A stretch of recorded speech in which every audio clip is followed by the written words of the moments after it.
What if the biggest mistake we make is trying to measure everything meaningful with the wrong tool? I got a comment recently. Someone said, Mr. Animal Elvis, the problem with this Gnostic and manifestation stuff is that it's arbitrary. You can't ground truth, knowledge, love, or spirituality. And honestly, that is a fair question. Because if something cannot be measured, does that mean it's not real? Stay with me, because the answer to that question changes everything. I want to show you why some of the most important things in your life cannot be measured like a math problem, and yet they may be the most real things there are. Imagine someone says, show me the weight of music, or how many inches long is courage, or put love under a microscope. You would say, that is the wrong tool. You are asking a question in a way that makes that answer impossible. You do not measure music with a ruler. You do not measure meaning with a calculator. You do not measure love with a microscope. And yet, music is real, meaning is real, love is real. The problem is not always that something is arbitrary. Sometimes the problem is that we are trying to measure inner reality with tools designed only for outer reality. And here's where it gets interesting. Even science often works through effects. You do not see gravity. You see what gravity does. You do not see electricity directly. You see the light turn on. You do not see consciousness itself. You experience it.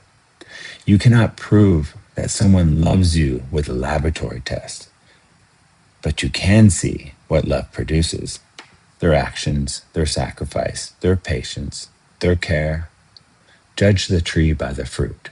The tree is known by what it produces, and that is the question I ask for spirituality, manifestation, belief, identity, and every philosophy. What does it produce? So the real test.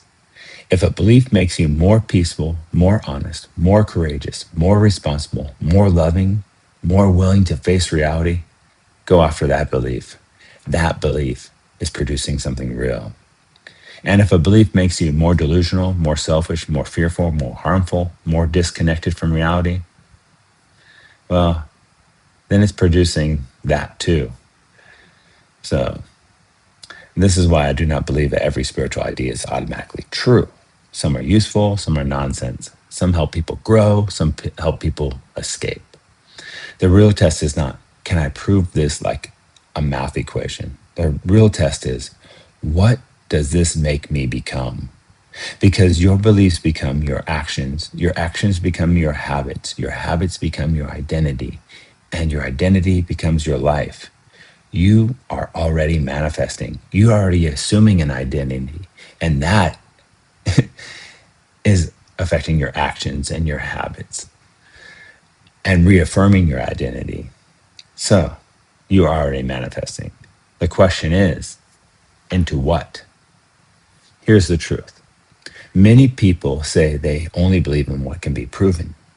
And that is not actually how they live. They believe in love. They believe in beauty. They believe in loyalty. They believe in purpose. They believe in freedom.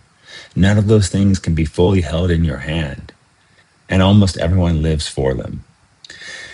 Because some truths are not known by measurement.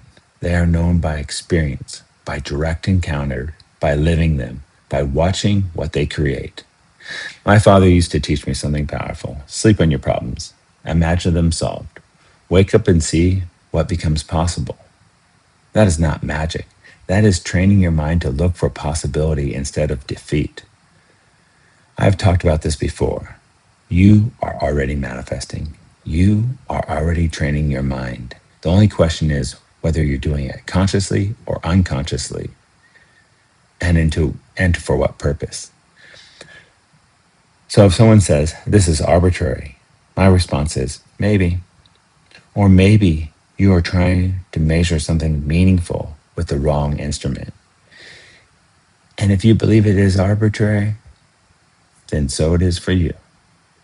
And perhaps there's another way of seeing it.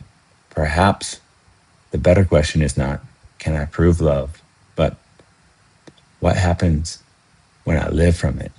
Not can I prove meaning, but what kind of person do I become when I live as though life has meaning, a meaning I get to choose? Not can I prove manifestation, but what happens when I repeatedly focus, feel, speak, and act like the person I choose to become? Because whether you know it or not, you are already answering those questions with your life right now. I am the operator of my life. I choose the state I live from. I choose the thoughts I repeat. I choose the words I speak. I choose the actions I take. I choose the possibilities I create. Not everything meaningful can be measured, but everything meaningful can be lived. And maybe that is the deeper truth. Go in love and peace with wisdom and understanding. Enjoy this day.